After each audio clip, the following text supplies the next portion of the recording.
So hello and thank you for joining Growing Tech Fast, the condensed Org3D podcast where we talk about growing tech startups with those who have grown them. Today I am joined by Derek with a vast experience in the startup space. He is now the co-founder of Walnut Insurance. It's great to have you on the podcast today, Derek. How are you doing? I'm doing great. Thanks for having me, Lauren. No, it's my pleasure. So Derek, for the benefit of our listeners, can you tell me a bit about who you are and your mission with the work you're doing? Yeah, I'm a serial entrepreneur. So I built a business. I'm based in Toronto called Red Flag Deals back in 2000 and 2010.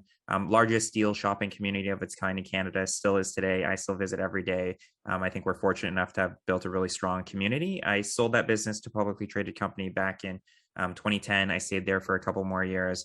I've done a bunch of angel investing since, but found that I'm just a little bit more passionate about being, an operator and active in startups. So more recently spent 3 years at RBC, which is the biggest Canadian bank. Also has some international operations as well. I learned a lot, worked on a couple of different projects around, buy now, pay later on the lending side, around subscription tracking called Butter, and then with the life insurance group in their labs and sort of innovation department. And we've taken all of that to create a new business called Walnut Insurance, which is really around embedded life insurance as an entry point to be able to make sure that everybody can get coverage. So in the US, over 100 million adults, for instance, don't have any sort of life insurance coverage, and we want to be able to make a dent in that. Yeah, definitely. And I think it's a really good thing to kind of get involved in, and it's really important, and I don't think people realize just how important it is. So tell me a little bit about how Walnut Insurance came about. What kickstarted the journey? Yeah, it was partly because of the 3 years I spent at RBC. So RBC built this ventures group really around trying to think ahead of the curve, and I think they were quite progressive in terms of the types of projects they were taking on. So we initially built an application called Butter to help people organize, manage, and track subscriptions. Things like Netflix, Spotify, gym memberships would be what consumers thought about. What they didn't think about that has all the hallmarks of a subscription was actually insurance. So insurance is, basically the same premium every single month, but part of the reason that consumers perhaps don't value it in the same way of a Netflix or Spotify is they're not seeing that, daily value, something they can use every day. It's more of a, what if protection type product, but, extremely valuable to be able to prevent those, bumps in the road. What we wanted to do was to make that a little bit more in the forefront, especially with life insurance, because life insurance, unlike home and auto in many cases, is very optional, but at the same time, it's very important for, for your loved ones. And we really think of it as sort of the most selfless type of insurance because it's designed to help people when, you're no longer around. But how do we help consumers start that journey? Because it's quite, intimidating. How do we get them started with at least a baseline level of coverage to be able to cover off things like, funeral and burial expenses, make sure that, they're not leaving a burden behind to loved ones, but also give them value they can use today. So what we've done is really created a membership type structure that feels much more like a subscription. So you can get value today alongside value tomorrow. It's more of a holistic life insurance membership where we give you access to things like Headspace for mental wellness, ClassPass, their video, audio on demand streaming fitness, and then Dashlane for digital security and password management. And so that was part of the genesis when we're working with it, on Butter. I also met my co-founder, Adrian, over at RBC. So that was fantastic as well. And he's on the product and the growth side. And then the last thing I would add is I worked on a project around buy now, pay later called RBC Pay Plan. And what you really see with this whole buy now, pay later craze is the power of embedded distribution. A lot of people aren't thinking, I'm going to go to the bank and take out a loan so I can buy a pair of shoes or an Xbox. But if it's in path in the journey and it's convenient for the customer, it helps them manage, their cash flow, for instance. That's something that's been very powerful, and it's just, been bonkers in terms of the ability for that whole market to take off. Definitely so. And, I think, like we were saying, I think it's a really good thing to apply to insurance, and to follow on from that, it's a very good way to merge the two things. Yeah, I think, our view is in the future state, everything's a lot more embedded, especially insurance. So consumers want the convenience of being able to be in the process and not have to, for instance, like as a very basic thing, sort of repeat all the information that the service provider already has and just fill out yet another form with their first name, last name, date of birth and address. So this convenience aspect is critical. And then they also want to do it within context. So, we think about what are the right places to be able to embed. So what are the journeys that people are taking? Is that life events that happen within financial services platforms? It could be, people buying homes, could be people, taking on debt and loans and obligations that they have. It could also be other platforms that, traditionally weren't thought of as entry points, where it might be, people thinking about wills or thinking about their kids. So, parents and kids sports platforms or, educational platforms where there's already sort of this clear need because they're on the virtue of the platform because they have, kids that are active in one way or another. No, definitely so. And I think that's a really important thing that, insurance is so important, and you kind of giving people the ability to be less kind of selfish, if that makes sense. Yeah. So we're trying to scratch that itch, the selfish itch, in terms of giving them things they can sort of use today. So we talk about it as like there's value that people get out of it today, alongside this peace of mind value that typically comes with insurance. So does that help them make a decision now? And one of the really interesting things about life insurance in particular is that you're often better off, if you get it younger, because, for instance, you don't have any existing health conditions. There might be a point in time in the future where, something pops up and now you have a health condition, and you either may, have that excluded from a policy, or your premiums might be higher because you have certain conditions, and that it typically comes, more likely with age. So being able to start, earlier and being able to have a, longer term policy that's, more affordable, for instance, is something that we think is meaningful. And that doesn't mean you have to go and get, a couple $1 million of insurance. You should get something that makes sense for you. And that's also why we try to, start with something that can be as, little as like, $5,000-$10,000 worth of coverage, really baseline coverage, and then grow with the customer over time.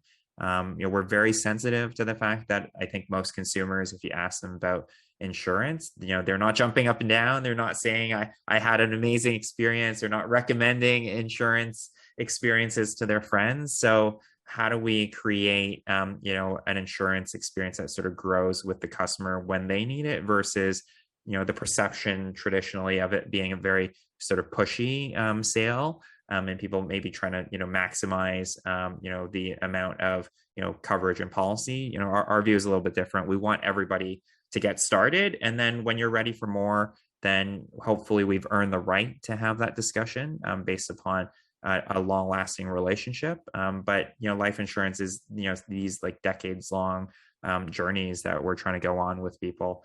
So we're very, cautious about, our approach and, how they want to engage, especially in this digital native world.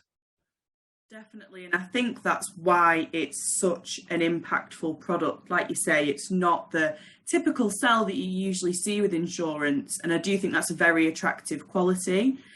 Now, we obviously briefly mentioned there, the kind of looking at taking life insurance out at a younger age is totally, it is better for you. How is it looking, the market for younger people? Do you notice more people taking it out now?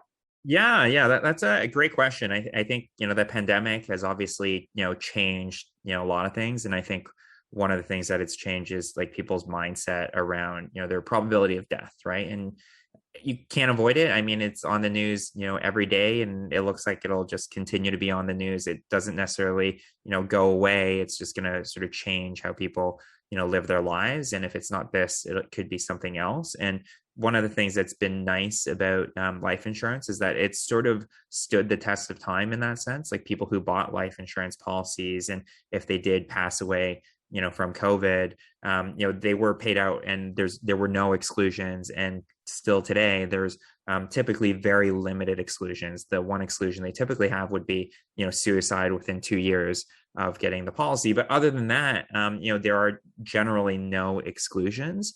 And that means that, life insurance actually has held up well during the pandemic. People have got paid out, unlike, the debates now around like, business interruption insurance, for instance. So people can and have seen the value of life insurance in the pandemic. People are, even younger folks, just much more hyper aware of, things that can happen. These viruses you can't predict. And so there has been, studies from LIMRA, for instance, that said, millennials in particular this year, their intent to purchase is the highest it's ever been. And the millennial generation are going to generally want to at least start their journey, online and have a much more digital centric worldview. They grew up with the internet. I'm in the sort of tail end of that demographic. And whether they fully complete that journey online or not, I think people are doing, a lot of their homework, starting the journey, getting quotes online. And then, there's always a trust factor that is really key in insurance purchases. And sometimes that means they don't. And, this is one of the industries that has not maybe transitioned to online as aggressively as some others. But, having more options available to get sort of the service channel of their choice is, net useful to the consumer. And that's what we're trying to do as well, is trying to give a service channel that is appropriate for the amount of coverage. If you're just looking for, baseline level of coverage, 5, 10, even up to like, 50 or 100K, that might be something that you can do on a self-serve basis. If you need a couple $1 million, that's something that probably means you need to go and talk to somebody to make sure it's planned out correctly. No, definitely so. And we touched there briefly on how the pandemic has impacted, the kind of insurance world. Now, you started Walnut during the pandemic, didn't you? So how much of an impact do you think it had on you actually starting a business? Yeah, that's really interesting because we started in the pandemic. We are a remote first, company. So I think that's a trend that you're seeing, more and more of these days as well. So there were at least a couple impacts. I would say when we thought about like holistic wellness, we thought that's actually more relevant than ever before. If you're working from home, and I've been working from home probably 18 months now and seeing, the same four walls in essence every single day. And what does that do, for instance, to your mental health, right? What does that do to physical health? How do I try to encourage, people to go out there, and including myself, I'm equally guilty, to get more exercise, to make sure my mental health is intact. And how do we help, consumers, broadly speaking, be able to achieve, those goals? So, I think the appeal and the way we've thought about finding partners to work with has certainly been different. Even for something like Dashlane, where you're managing passwords, people working from home, their work computer and their home computer are a lot more intermingled. You're probably just in front of a computer and a screen much more often, using a lot more different sites. So how do we secure your digital identity as well? So it's been important in just educating us as to what's valuable for the consumer in a holistic wellness proposition. And then the second thing I would say is it's definitely, the notion of like team and trying to build a business that is remote first, but also therefore, international in scope. So from day one, we've designed the business and we're licensed to do business both in Canada, and the US. And as we think about, how do we embed into other platforms? How do we work with partners to be able to get this out to more customers? The partners we're talking to are also very much, international in nature. So we need products that sort of match that scope. And then, thirdly, we, couldn't be here. We couldn't do this without insurance carrier partners.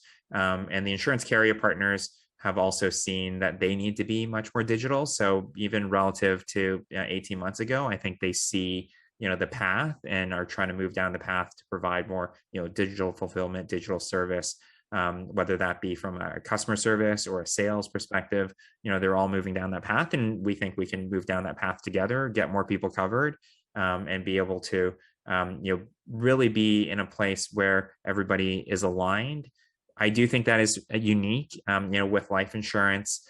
Everybody should be aligned, because if we help people live happier, healthier lives, they live longer, they actually end up paying more premiums, which the insurers are happy about and the consumer is happy about, because they get to, live longer and healthier and happier as well.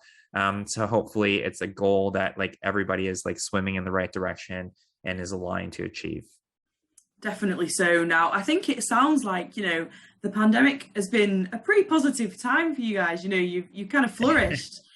Do you think I hesitate, to say anything that's like, the pandemic and positive, but it probably does, like, in the theme of growth and your podcast, like, this is a time of change, right? So you're talking to a lot of entrepreneurs, and if I sort of flip it to the entrepreneurial view of the world and what that means in the COVID era, this is probably one of those few times in our lifetime where there's this much disruption and change. And when there is this much disruption and change, there's all sorts of like new products, services, businesses that can evolve.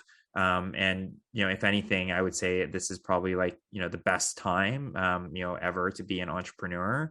There's lots of capital out there looking for the next thing. There's been lots of government funding that's been distributed to different groups and individuals to keep the economy going. And new business, small business, startups, they're always sort of that next wave of job creation, that next wave of innovation, that next wave of trying to improve productivity in people's lives. So this is something that governments are supporting, and as an entrepreneur, I think it's a great time to be out there and trying to build like new and different things that have a positive impact on the world. Definitely so. It's a great opportunity at the moment to get out there. What do you think the biggest difficulty was in starting at this time? Yeah, I mean, there's always a little bit of fear when you're doing something that new. And, it's always a challenge, I would say now, so more than ever.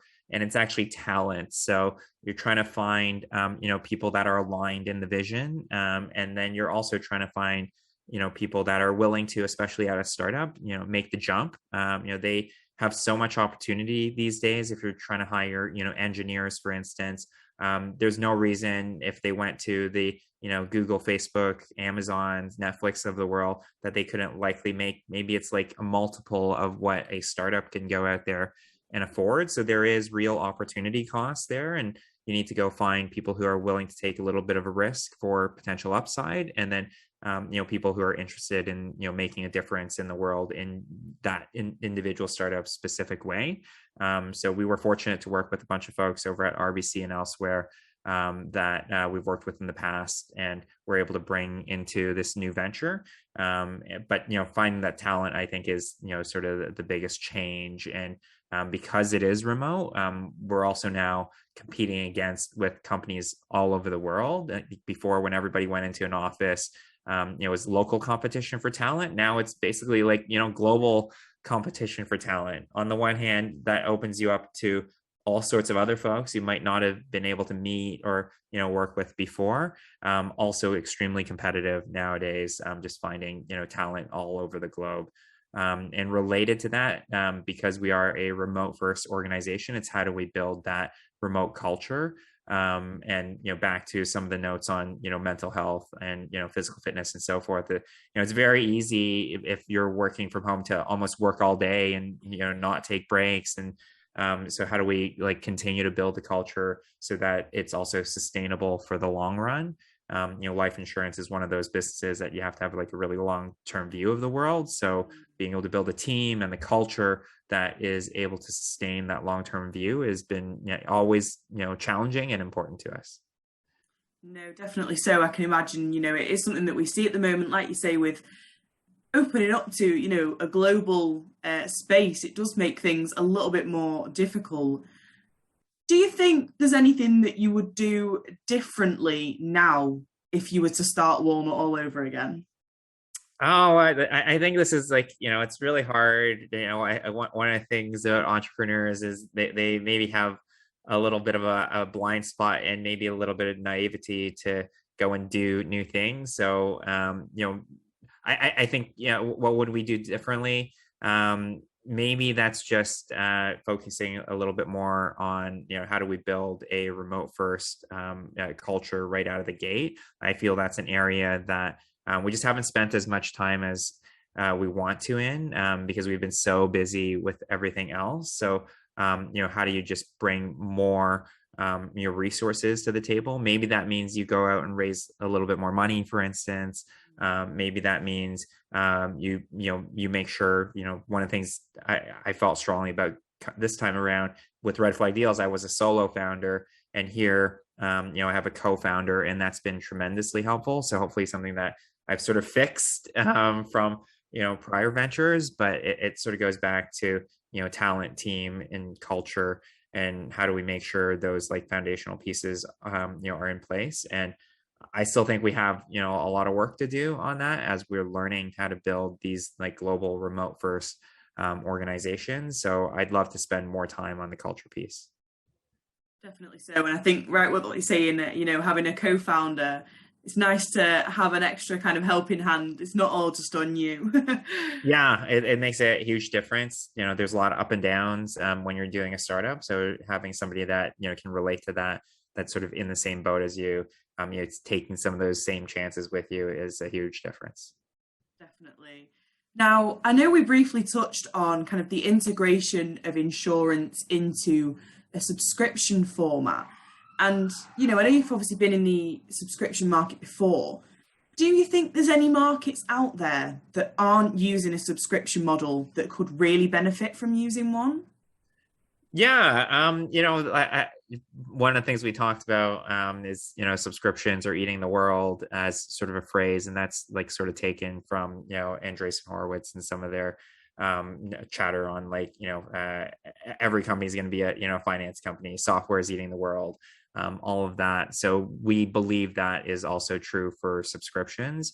If you look at historically, what's happened, if you look at Adobe, if you look at Microsoft, they've transitioned from selling box software now to subscription-based software. And if you look at it from like a market capitalization perspective and the growth of their stock, that's been tremendously successful. Spotify, Netflix, that's taking DVDs and CDs and turning that into subscription. But some of the new wave is actually as like mundane, arguably, as your local coffee shop. So Panera has been very successful offering a $10 a month daily coffee subscription. So I think they have like over 1 million members there.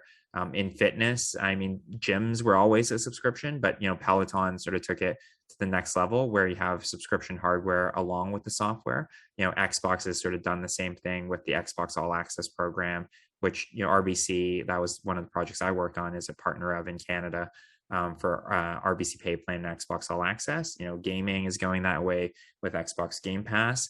So are there things that are not subscription? I'm sure there are. At the same time, I am definitively sure that the percentage of transactions and the trend is much more moving towards the subscription world. Like if you fast forward the tape, in 5 years, it's just going to be a higher penetration of subscription. There is no doubt. The only question is, where does it stop?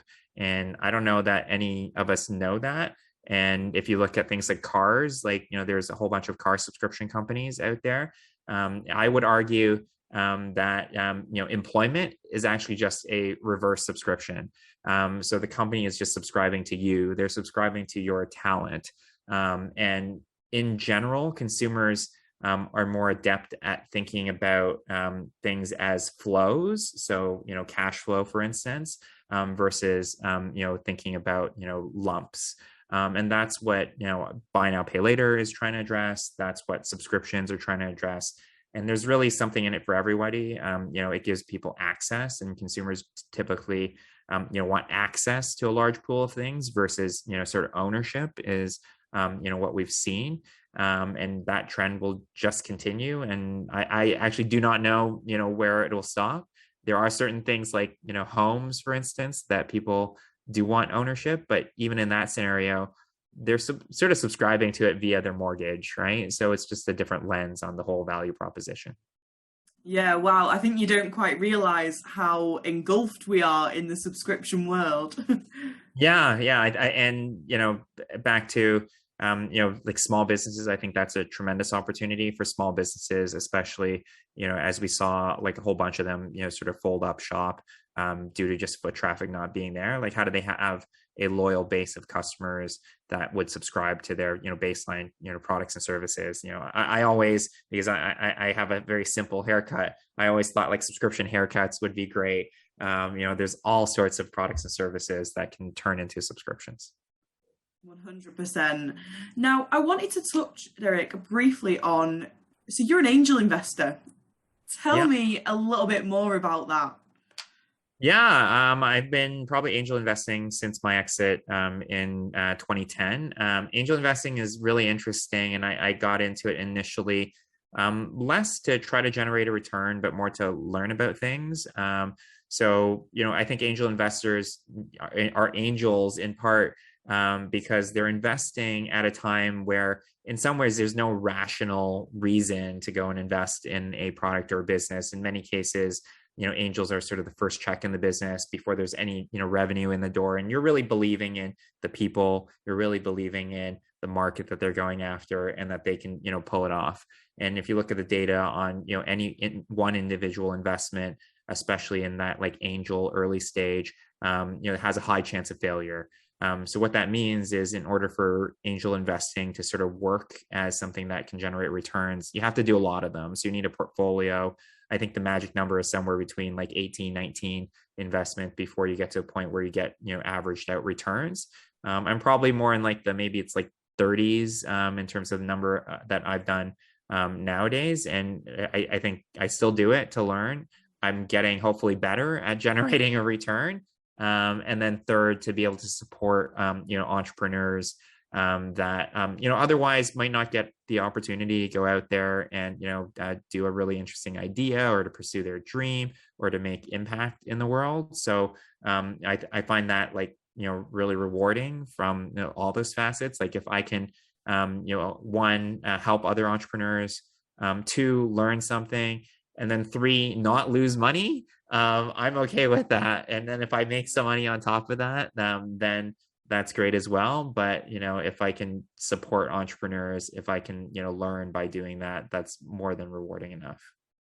Definitely so. And like we were saying before, with the kind of environment we're in at the moment, I think the opportunity to invest in entrepreneurs is absolutely fantastic.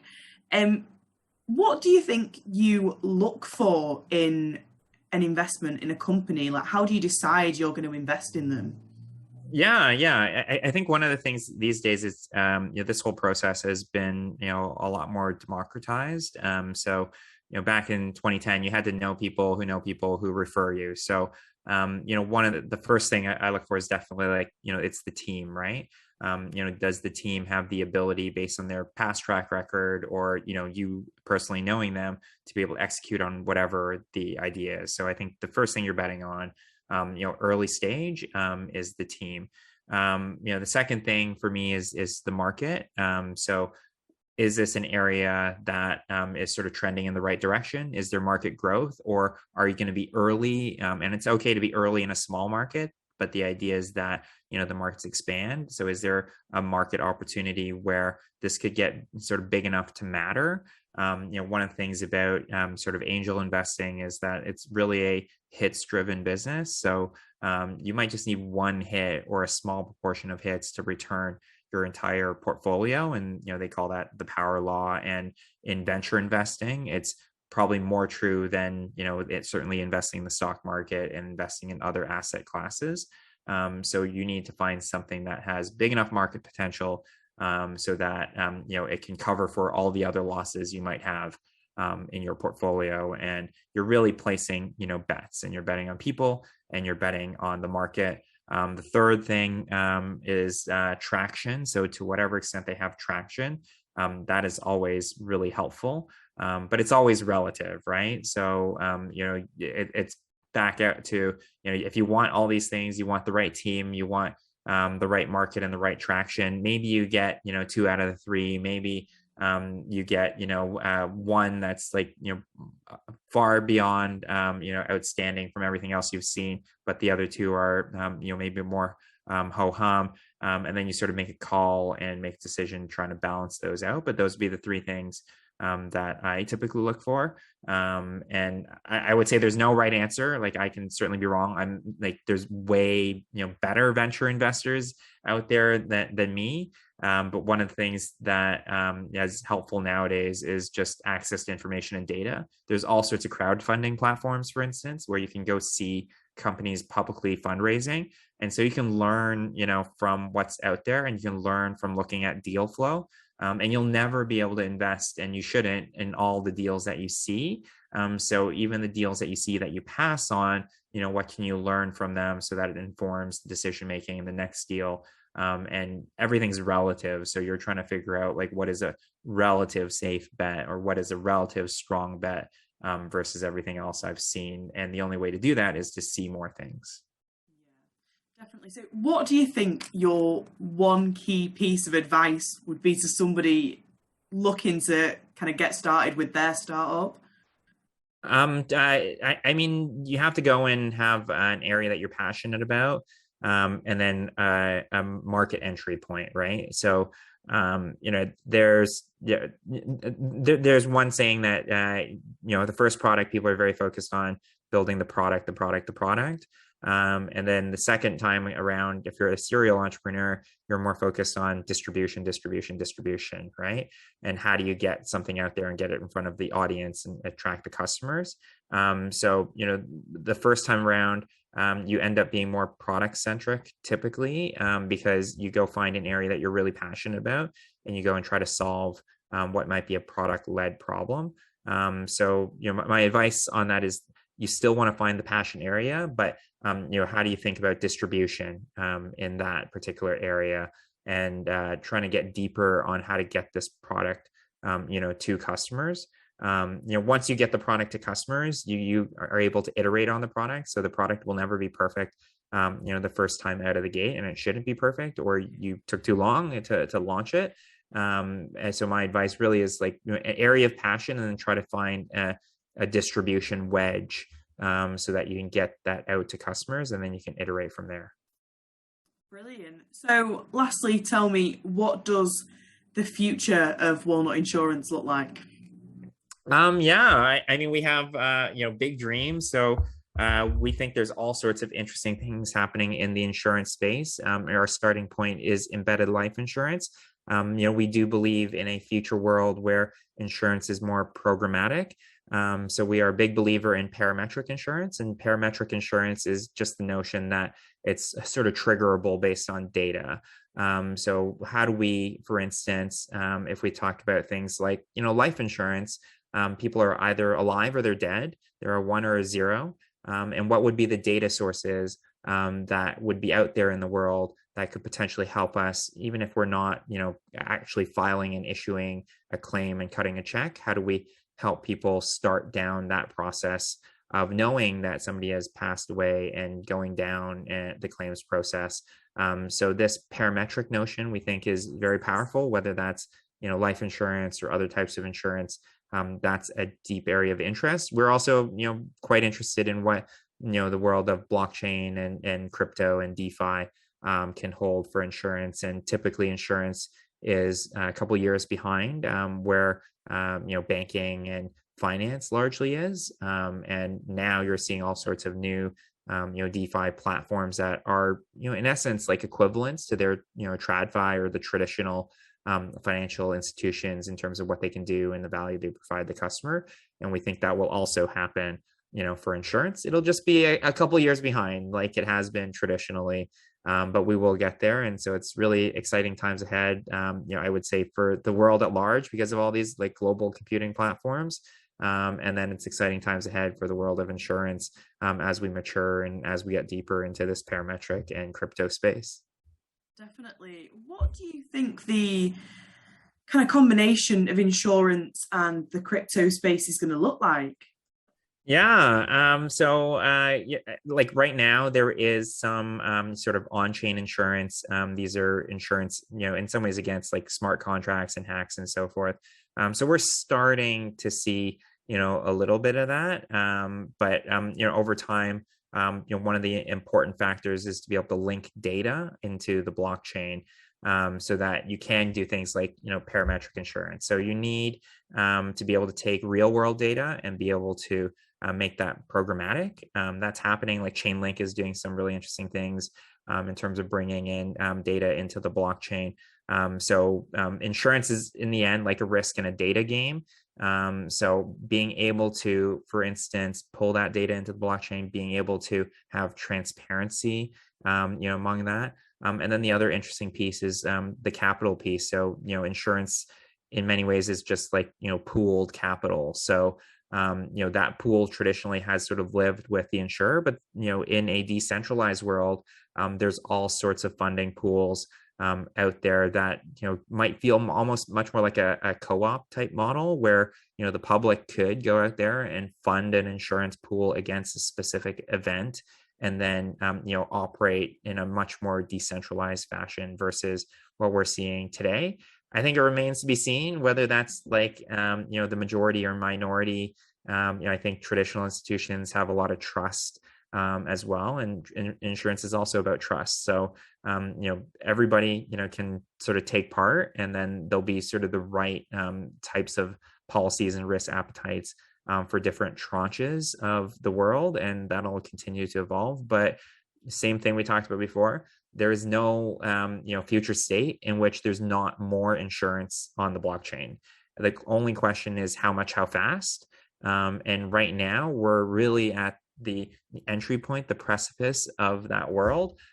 So trying to get ahead of the curve and trying to build products and services that consumers want, within that infrastructure is part of what we're always thinking about and looking towards. Definitely so. And I think, like you say, the future of insurance is really exciting. And I think there really is so much to come. So it's been a pleasure speaking to you today, hearing your story and getting some of your wisdom. That's kind of all we have time for this week. So thank you so much for joining me on this podcast. Thanks for having me, Lauren.